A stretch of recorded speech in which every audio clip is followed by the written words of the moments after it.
Shalom. First and foremost, I want to give all praises, honor, and glory to Yahweh, Bahasham Yahushai, Bahasham Recha Kudash. Double honors to the elders and the apostles of Great Millstone, and peace and blessings to the elect. And today we're going to go into the book of Leviticus, the 4th chapter.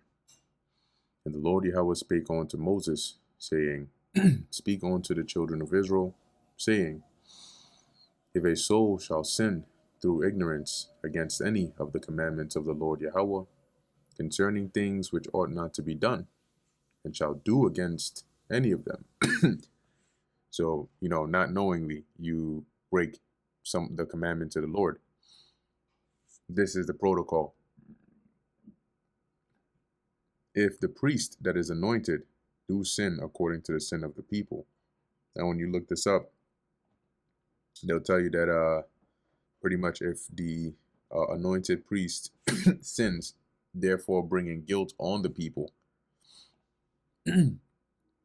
then let him bring for his sin which he have sinned a young bullock without blemish unto the Lord Yahweh for a sin offering. And he shall bring the bullock unto the door of the tabernacle of the congregation before the Lord Yahweh. And he shall lay his hand upon the bullock's head, and kill the bullock before the Lord.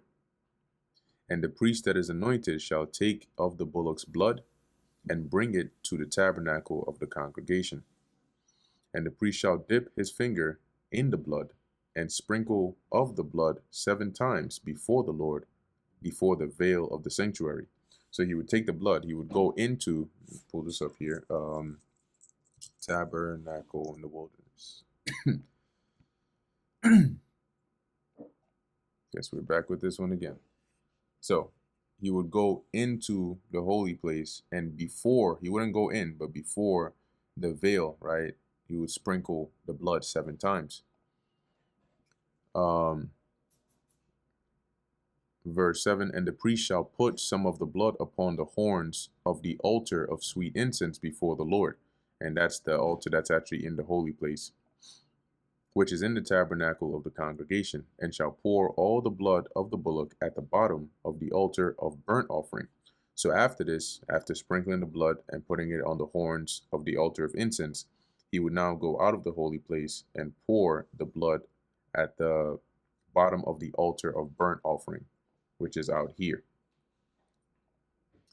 which is at the door of the tabernacle of the congregation. And he shall take off from it all the fat of the bullock for the sin offering, the fat that covereth the inwards, and all the fat that is upon the inwards, and the 2 kidneys, and the fat that is upon them, which is by the flanks, and the caul above the liver, which is all the fat of the insides. With the kidneys he shall take away. So he's going to remove that from the animal, as it was taken from off the bullock of the sacrifice of peace offerings. So in the same manner in which you remove them from the sacrifice of the peace offering, that's how he would do it for this sin offering. And the priest shall burn them upon the altar of the burnt offering.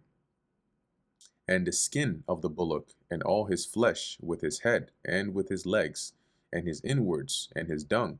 So everything. And the dung is, sometimes when you are cleaning out an animal, it may still have dung in it that it just didn't, excrete.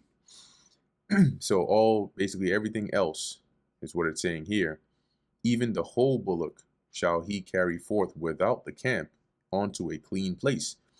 So after burning the fat and the kidneys and all that, you would then take the rest of the animal outside of the camp to a clean place where the ashes are poured out. Because remember, when you're doing the burnt offerings and so on and so forth, you got to gather the ashes at the end, right? And then, dispose of it. So there's a certain area for that.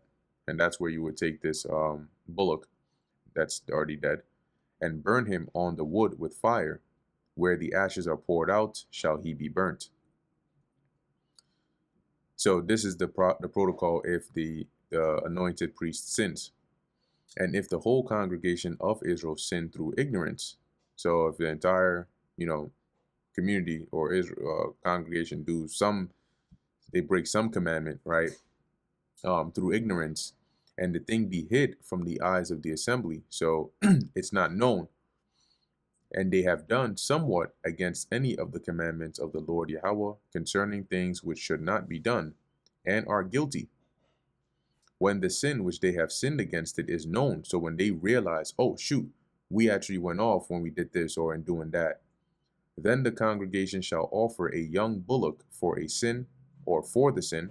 So they would pick out a young bullock and they would offer it as a congregation and bring him before the tabernacle of the congregation.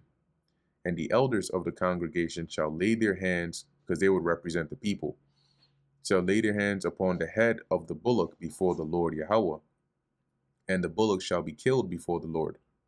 And the priest that is anointed shall bring of the bullock's blood to the tabernacle of the congregation. And the priest shall dip his finger in some of the blood, and sprinkle it 7 times before the Lord Yahweh, even before the veil. So similar to the protocol as to when the priest sins. And he shall put some of the blood upon the horns of the altar, which is before the Lord Yahweh, that is in the tabernacle of the congregation, and shall pour out all the blood at the bottom of the altar of the burnt offering. So once again, just like the protocol for when the priest sins, which is at the door of the tabernacle of the congregation. So you go in here, you sprinkle it 7 times, you put the blood upon the horns of the altar of incense, then you come out and pour the blood at the side or the bottom of the altar of burnt offering. Verse 19, and he shall take all of his fat from him and burn it upon the altar. So remove all the fat. And he shall do with the bullock as he did with the bullock for a sin offering. So shall he do with this, and the priest shall make an atonement for them, and it shall be forgiven them.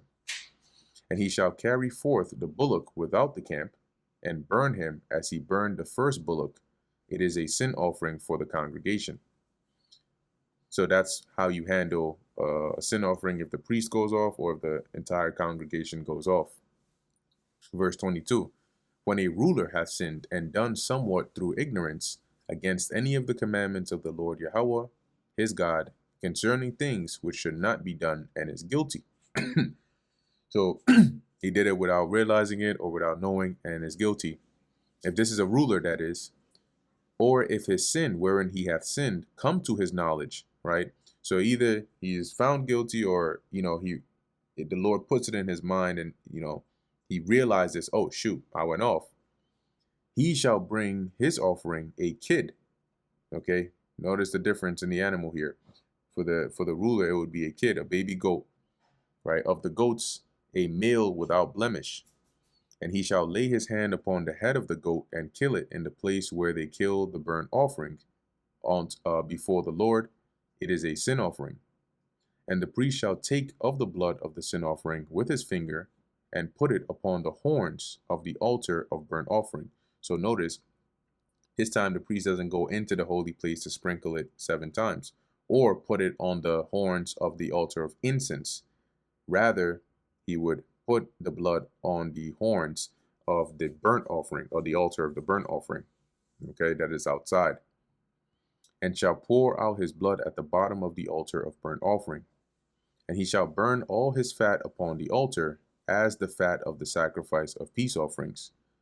And the priest shall make an atonement for him as concerning his sin, and it shall be forgiven him. And so you notice here, there's a difference, right? It concerning if a priest sins or if the congregation sins, the protocol is slightly different. And with that, if you sprinkle the blood before the Lord 7 times, the body of that animal has to be burned outside the camp. But here it doesn't mention that for a ruler. Verse 27, and if any one of the common people sin through ignorance, so your average Israelite, while he doeth something against any of the commandments of the Lord, so he breaks any of the laws of the Lord, concerning things which ought not to be done, and be guilty.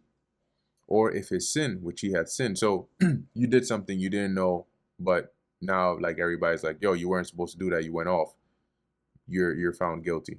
Or if you did it, you didn't know, or you didn't realize, and then maybe later on it comes to your knowledge, right? Or if his sin which he hath sinned come to his knowledge, then he shall bring his offering, a kid of the goats, a female without blemish.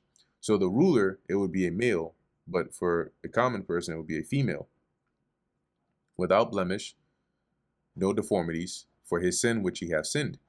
And he shall lay his hand upon the head of the sin offering, and slay the sin offering in the place of the burnt offering.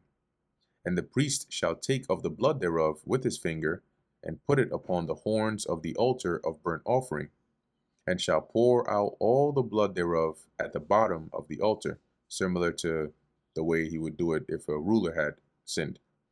And he shall take away all the fat thereof, as the fat is taken away from off the sacrifice of peace offerings. So in the same manner. And the priest shall burn it upon the altar for a sweet savor unto the Lord, and the priest shall make an atonement for him, and it shall be forgiven him. And if he bring a lamb for a sin offering, so if it's not a goat, but instead it's a lamb, he shall bring it a female without blemish. And he shall lay his hand upon the head of the sin offering, and slay it for a sin offering in the place where they kill the burnt offering. And the priest shall take of the blood of the sin offering with his finger, and put it upon the horns of the altar of burnt offering, and shall pour out all the blood thereof at the bottom of the altar. And he shall take away all the fat thereof, as the fat of the lamb is taken away from the sacrifice of the peace offerings. And the priest shall burn them upon the altar, according to the offerings made by fire unto the Lord. And the priest shall make an atonement for his sin that he hath committed, and it shall be forgiven him. So Leviticus 4 pretty much covers how you're supposed to handle, sin offerings, from the level of a priest to the congregation to a ruler to the common person. So that brings us to the end of the book of Leviticus, the 4th chapter. Lord willing, that was edifying to the elect. In closing, I want to give all praises, honor, and glory to Yahweh, Bahasham, Yahweh Shai, Bahasham, Recha Kodash. And until next time, Shalom.